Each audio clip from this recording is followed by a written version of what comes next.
Hello. नहीं, अभी तक नहीं मानी है और वो ऐसे मानेगी भी नहीं, उनको मस्का लगाना पड़ेगा। एक मिनट। हाँ, आइडिया। अरे दीदी, आप क्यों इतना काम कर रही हो?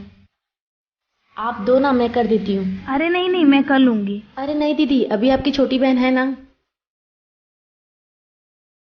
अरे दीदी, आप क्यों कर रहे हो? आप दो ना, मैं कर देती हूँ। आप जाओ, आराम करो।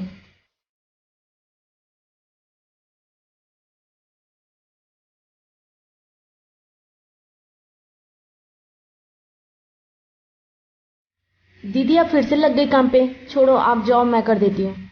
बेटा, मैं भी ना तेरी बड़ी बहन हूँ, तो जो भी काम है फटाक से बता दी। दीदी, वो मुझे मेरी फ्रेंड लोग के साथ पार्टी में जाना था, तो मुझे सिर्फ 2,000 रुपये चाहिए थे। अच्छा, तभी तो बोलो कि सुबह से तू मेरे आगे पीछे क्यों घूम रही है, पागल कहीं की। लाती हूँ अभी, रुक।